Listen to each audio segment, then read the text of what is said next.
So we're going to start off with this idea of why do we include?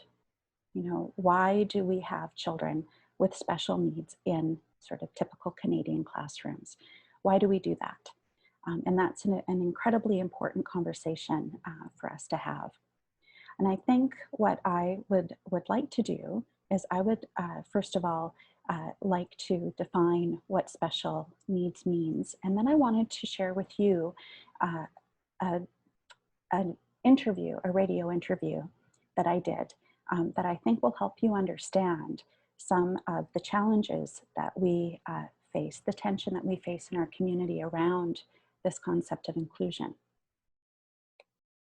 So first of all, what do we mean by a student with special needs? And how our ministry defines that is a student who has a disability of an intellectual, physical, sensory, emotional, or behavioral nature, have a learning disability, or have exceptional gifts or talents, as defined in the manual of the policies and procedures and guidelines in Section E. Now, the BC Education Special Ed Manual is one of the required readings for this class. So here we are. I'll give you a little bit of a setup about this class. This was an interview that I was invited to do, a local radio station, right around the time of the BCTF strikes that were going on. So there have been many strikes, many job actions in British Columbia that have affected students, the class composition of these classes, how many teachers are hired. So this is one of those periods of job action. And this is what my thoughts were at the time. So pay close attention to not only what I'm being asked by the interviewer, but what I'm also being asked by the call-in viewers. I have to apologize a little bit about my throat. I wasn't drinking water, and that's an absolute newbie mistake when you're on air. You must always have a lot of water because your mouth gets very dry, but I hope you can get past the dryness in my voice. He suggests the most important thing to do now is just get the bridge built. Esquimalt Council will tackle the sewage treatment question again tonight as they try to find a way forward after the regional plan stalled. Mayor Barb Enjoy a free lunch and find out this year's fundraising goal. Watch for our 1070. It's 9:34. Now, Frank Stanford on CPAX 1070. So we have heard repeatedly how the central issue in dispute, labor dispute in British Columbia's public education system, revolves around class size and composition. So I want to get into that discussion. Exactly what are we talking about? Composition of the school class, and why is it what it is? Because it is a contentious subject. It's come up numerous times in discussions in forums like this program, others to the other public discussion forums. People question the notion that that integration, especially in classrooms, is the best solution. I think certainly it's an expensive solution. I want to welcome to the program Associate Professor of Education.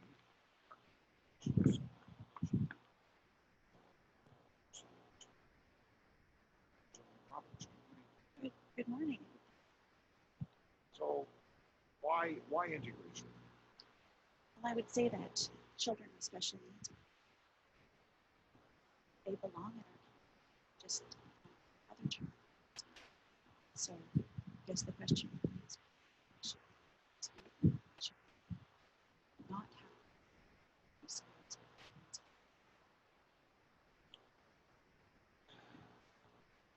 I'd like to go into it a little bit deeper than that.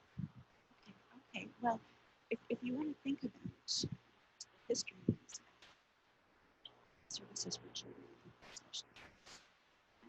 50 years ago, some children with special needs in institutions, some to residential schools. Children with special needs were sent away to be educated with other children with special needs. And what we found over time, to cover child rights and freedoms, was that removing special needs somewhere else wasn't consistent with education. So over time, to understand that both our federal government as being part of our state and treat them. What I hear from the listeners, I remember some decades ago, it's not youngsters being sent away from these descriptions of folks around a special classroom within well, some degree of segregation, but not. Right.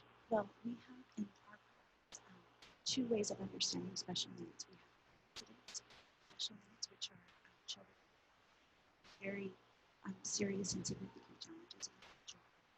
High incident special needs, which are children who have challenges but significant or severe children. So I think what we used to see children with challenges were often sent to a separate school, separate community, and the children with high incident special needs sometimes were in schools, but segregated away to sometimes my own particular school. Those children school. All right. So here's the case that's been made to me by some people, including, I must say, parents, some parents of special needs, said that all well and good to talk about inclusion, but the fact of the matter is that my child in the integrated system isn't really included at all, because the other children, he or she would probably fare better in a classroom with his or her. Well, I think that how we educate our children to all members of our society, the value that started and then being extended to how teachers interact with children.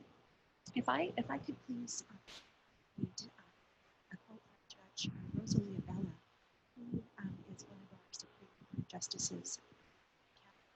She wrote an amazingly profound statement in 1980, and this statement has become sort of the go-to benchmark when interpreting child rights and freedoms. And she says, wherever possible, a disabled child should learn alongside children who are not disabled. From the earliest age, disabled children should see themselves as part of the mainstream of society, and children who are not disabled should see them the same way. These enabling perceptions carried into adulthood have the power to affect, on both sides, expectations about the extent to which the community is and should be accessible, and about the standards of behavior in place, both for employers and employees. So what I would say is, if we have discrimination and harassment happening in our schools, that behavior needs to be addressed. I don't believe that the answer is to take multiple steps back, take away the children with special needs, so that we don't, as a society, act. I want to go to the phones here before we take a break. Terry, good morning. Good morning. I think that we may have gone too far with this. I think that what we may be trying to do right now is akin to trying to hammer a square into a circle. Nobody is suggesting that we should go back to the days of institutionalizing people with disabilities off to one side where we never see them.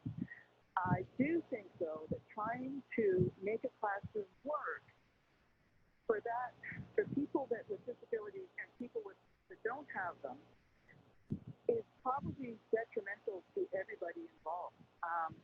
I think we need to take another look at this.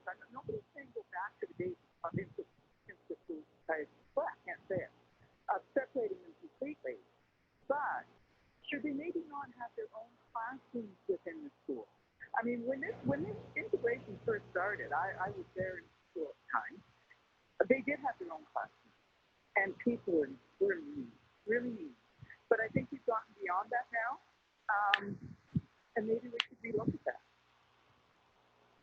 Yeah, I think there's too much pressure on. There's too much pressure here. Thanks, Terry. I have seen many amazing integrated classrooms, and the integrated classrooms do beautifully have the right children and the right kind of supports around them. I think what we've seen is as budgets have flatlined, there's been budget cuts, where school districts have cut non-essential services, what they see as non-essential services. So speech language pathologists, psychologists, physiotherapists, all of those supports that can really make integration have been reduced. And at the same time that those services have been reduced, we've seen an increasing number of children with special needs.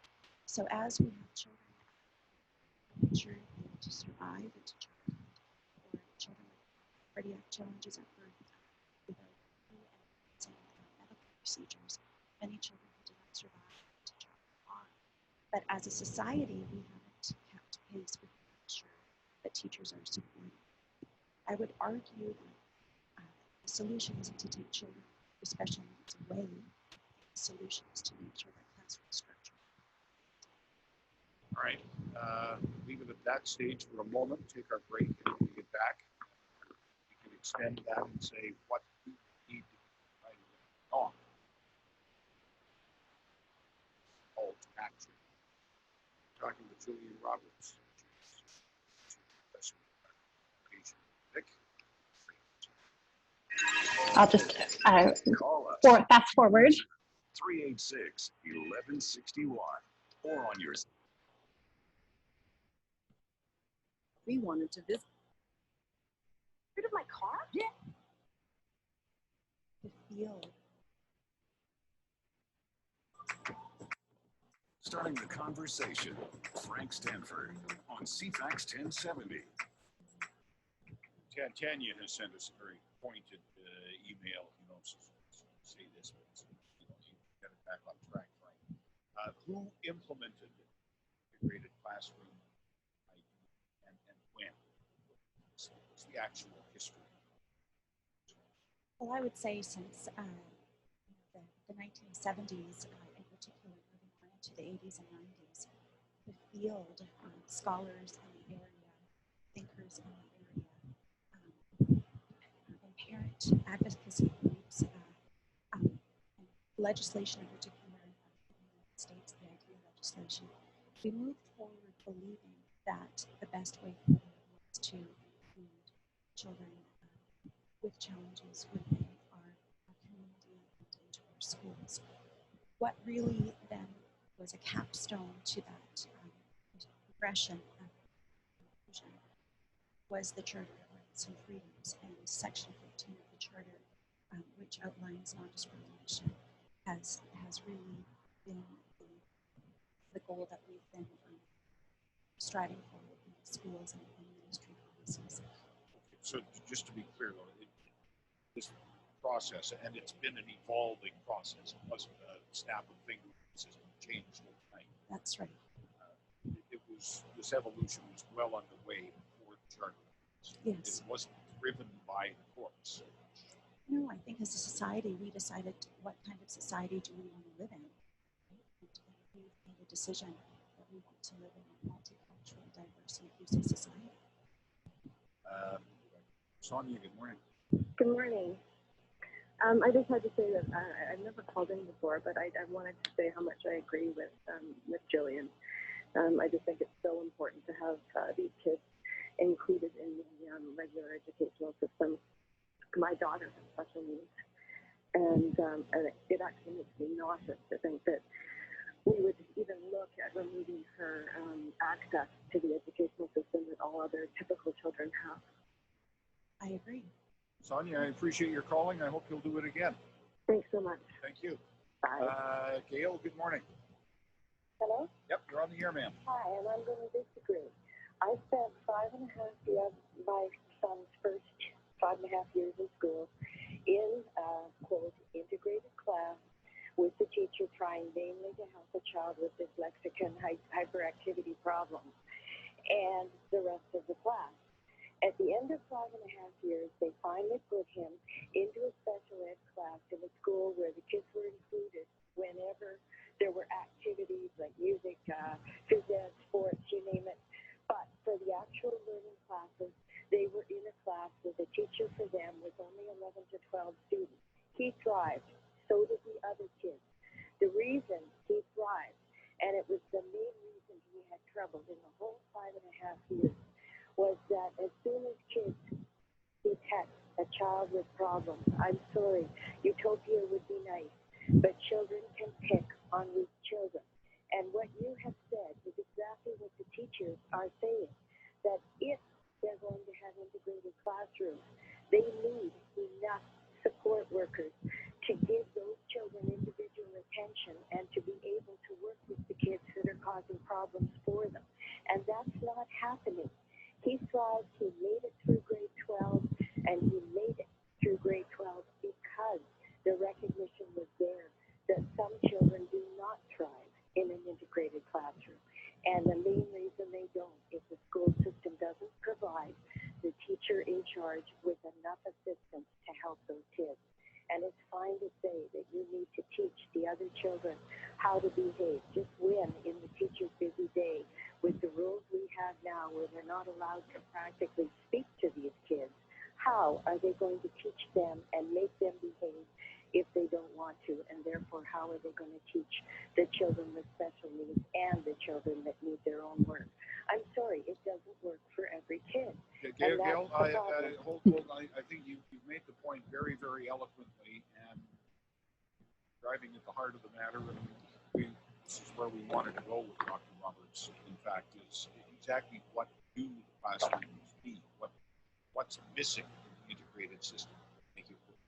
Two things are missing: enough help and the recognition that some of those children, instead of being, quote, included, are abused regularly by the other kids, mentally and physically. Okay, Gail. Thank you. Yep, thank you for that. And listen to the answer's answer. Well, first of all, Gail, I would have to say that I completely agree with you that classroom teachers do not currently have the supports that they require in order to integrate effectively much of the time. And when we think about the demands from BCTF around class size and class composition, that is an attempt to address those concerns. Size, back in 2002, size and composition were both subjects that could be bargained with the government. And after 2002, they were no longer bargainable toward concepts. So what teachers are asking for, teachers are asking for smaller class sizes. And when they talk about composition, they're talking about how many children with special concerns are in the classroom and how many specialists per student do they have access to. So before 2002, there were ratios that were per child, you'd have this many, per 100 children, you'd have this many speech language pathologists, per this many children, counselors and psychologists and occupational therapists. So what sort of numbers do we, how far short are we? Well, the BCTF actually has asked, they have actually given numbers that they're currently bargaining for. What they want to do is to go back to the language that was set out prior to 2002. So some of the numbers that they are asking for example, is one special education teacher for 302 students, one learning assistance teacher through 504 students, one counselor through 693 students, for example. That's what they're asking for. It doesn't seem to me that one special education teacher for 300 schools. I know That sounds like a drop in the bucket. right, but I would agree. I think that the rest of the BCTF is actually a very soft request. I think to make integration truly effective, we need to really provide the supports that would allow teachers and the specialists to. GAIL called it focus. Nice, but. Well, I've seen it work. I mean, I've traveled extensively across the world, and I've seen examples of inclusion and inclusion work. With proper training and support and manageable class sizes and leadership within the schools that are showing what we're striving for, beautiful things can happen. Back to the phones. Jack, you may get the last word here, sir. Yes, well, unfortunately, professors have never been out of school, and that's part of the problem. That's why we emptied out the mental institutions, we emptied out the handicapped institutions, and when I went to school, which is a long time ago, it was a very large school of about 1,000. There was a special handicapped class, and nobody ever made fun of anybody in that class, and they had special teachers who knew how to look after them, and those students were very happy, well looked after, and they fitted in because they weren't just one in the class, which makes them feel they don't feel wanted if they're the only one or two in the class, or maybe 20 or whatever it may be. But we had classes of 45, and we got along just fine. But of course, this is the old times, long before the educators took over, and the results of that are seen on every street corner in Victoria by emptying out the institutions. We've done the wrong things because we listen to these top board professionals. Thank you very much. We appreciate your input, Jack. Thanks. All righty. If I could just respond there, sir, I beg your pardon, because I actually spent half of my week actually with children in schools. I'm a registered psychologist in the community, in schools, as well as a professor of education. So, and I was a full-time teacher before I became a professor. So, indicating that professors aren't integrated with the community is actually incorrect. Fair enough. You would acknowledge that, and we've heard a little bit of it. It's half an hour. It's not obviously, but certainly it's not fair to say that everybody agrees with it. Well, I think there's two misnomers that I've heard so far today, and that is that integration means absolutely every child should be in every single classroom 100% of the time. That's not what our Ministry of Education policy says.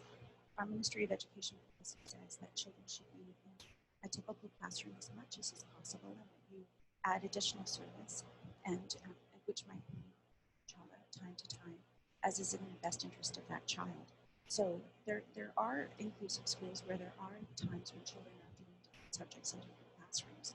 So, that's not what we're talking about. What the challenge is that when budgets are cut and the services are removed and the teachers are overwhelmed, I think it is completely incorrect to then point the finger at a child with special needs and say, that child is the problem, that child should be excluded. If that child were excluded, everything would be. That is simply just an incorrect way of thinking. We need to plan and support our teachers appropriately. Ma'am, thank you very much for your time on this morning. Thank you. Thank you for having me. Very perspective. Coming up at 10 o'clock. So there you have it. I think that interview does a very good job of summarizing the why we include and the challenges that we face in inclusion. What I would like to do now is make some corrections about language. One of the things that you hear me saying in that interview a lot is integrated, and other people would argue that the word integrated and inclusion are not necessarily the same thing, that they cannot be used interchangeably. And I would have to agree with them. I wished I had made that clear in that interview. What I'm going to do now is continue along our presentation today. Oops, not that. There we go. Okay, I wonder if I can move this around and just give you some indication about where we have been historically. And this table comes from Andrew and Lou Part's 2015 book called Diversity in Education. Jack Andrews was also a professor of mine at the University of Calgary. So first of all, when we think about the historical overview, and these, of course, are discussed in today's articles, the very, very early part was that children with special needs were not included at all. Like they were, they were not considered, to be worthy of education. So, they weren't taught to read, they weren't taught skills. Many of them worked on farms or did labor, and their potential and their quality of life was very, very limited. And then what happened, especially at the beginning of the Federation of Canada, when Canada became a country, there were separate schools, institutions that would be where children with special needs would live. And they would live at these schools if parents could afford it, and they would be educated at those schools. So to give you some kind of understanding, if you remember the movie Rain Man with Tom Cruise, his brother was at a school, an institution. In our own community, the Queen Alexandra Center for Children Health over time has had schools there for children who were sick. So there's a long history of children being institutionalized. Just to share with you in my own family, my husband had a little sister who shortly after birth was put into an institution, died in that institution when she was 12 because of having special needs. Now, moving on to the 1900s to 1950s, we saw a rise in the development of public education systems across Canada. Now, one of the things to remember is that every single jurisdiction of Canada, whether it be British Columbia, Alberta, Northwest Territories, Newfoundland, they have their own school act, their own policies and laws for education. So another way of saying that is every province has its own school act, which is separate from the United States, which has a Department of Education.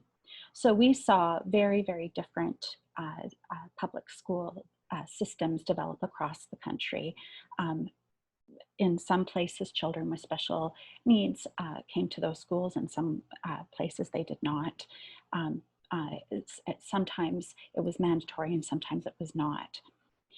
Then we get to the 1950s and 60s, and we had a huge sort of increase in psychological assessment. And that really was because during the Second World War, the armed forces used psychologists in military training. So if we were, for example, trying to find someone who could be a code breaker, they would use psychological testing to test the cognitive processes that would be helpful in code breaking. And so after the war, all of those psychological assessment tools were then more further developed to be able to help identify children with special needs. And what that ended up happening with that is that children with special needs were then placed in different classrooms based on those test scores. And that's where I would say a great deal of the angst around labeling came from. Now, in the 1970s and 1980s, and then into the 1990s, we have three different words that can be used in different ways. On this graph, it shows integration having come first.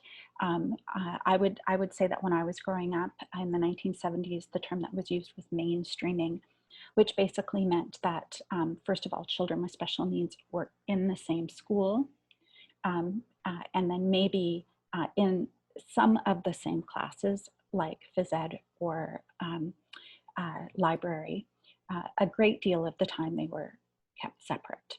And then I would say, in my own experience, integration then came next, but of course in different places of Canada things would have happened in different order.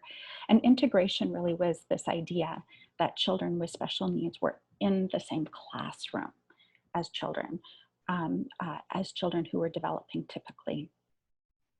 And then we get to this idea of least restrictive environment. And the least restrictive environment is still an idea that is very much important and understood and held up as a value in British Columbia.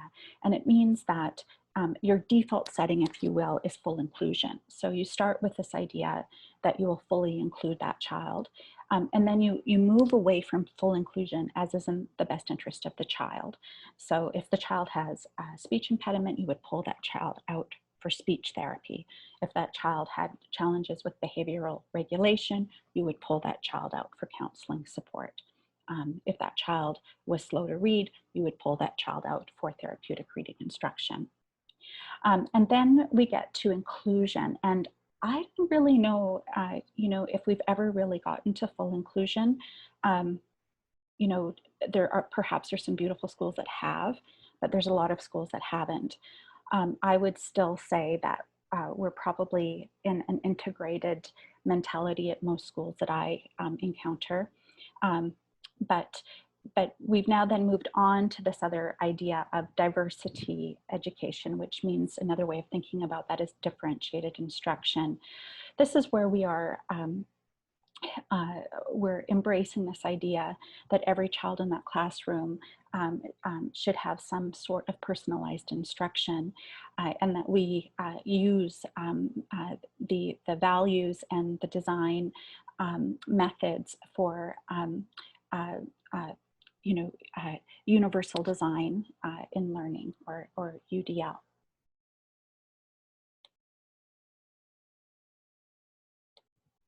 So here is to give you a little idea of what I mean by these words that we use. Exclusion here is kids aren't at school at all, okay? Segregation would be the children are at that school or maybe at a different school, but they're not interacting at all with the children with special needs. Integration is where you have children with special needs in that classroom, that typical grade 3 classroom, for example, but they could be working on very different work. The concept of inclusion is that you have all the children together learning, playing with each other, but that there's personalized instruction, and that the children are doing what they can do, going according to their own goals, in a classroom where there's meaningful belonging and acceptance of all students. Now, this was something that I read in the, just put that up, what I had read in the interview, that radio interview.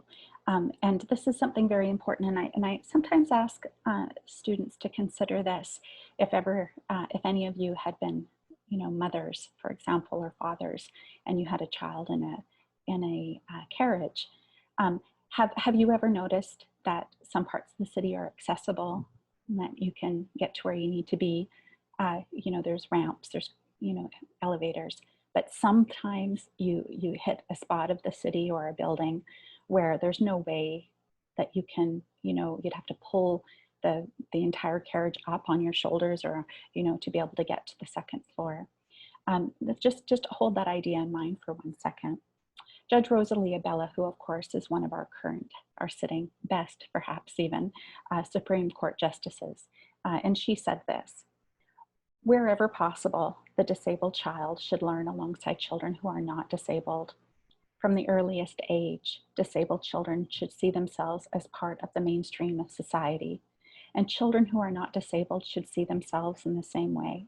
These enabling perceptions carried into adulthood have the power to affect on both sides expectations about the extent to which the community is and should be accessible, and about standards of behavior in the workplace for both employers and employees. So if you want to think of this another way, if all of those architects, had gone to school with children with special needs, it would occur to them to create a building with ramps, an accessible building.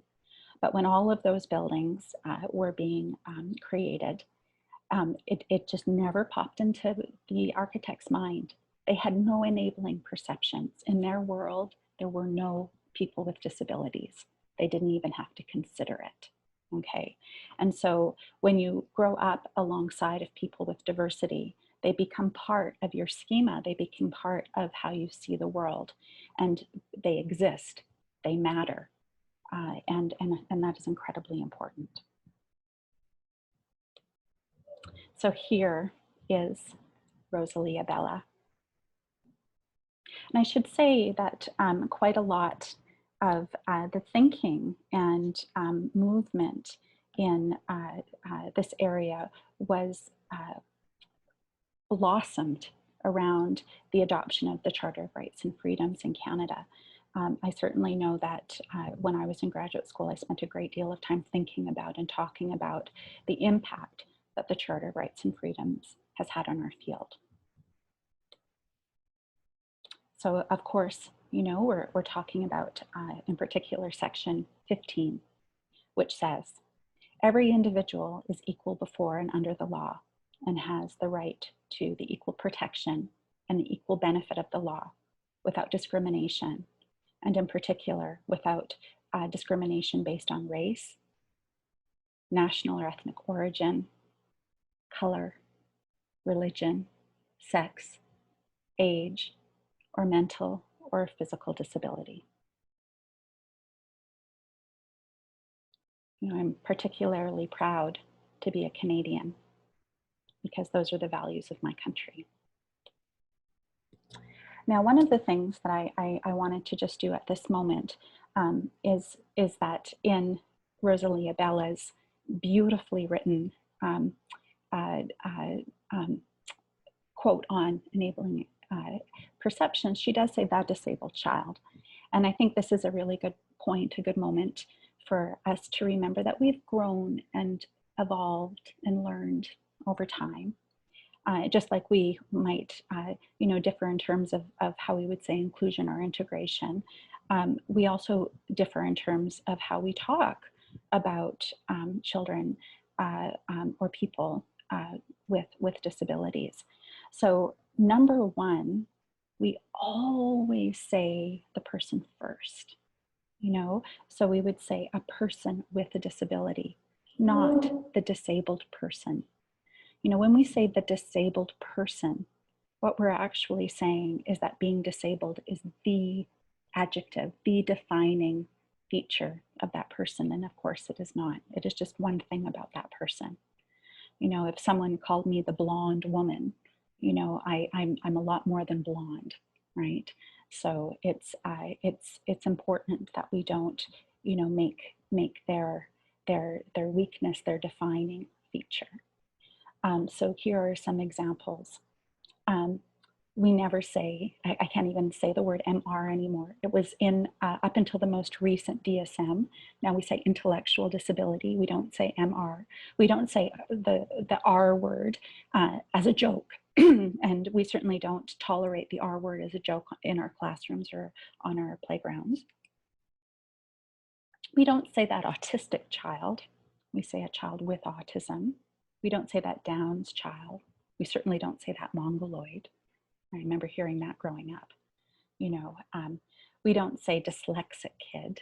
We say the person with dyslexia, the person with a reading challenge.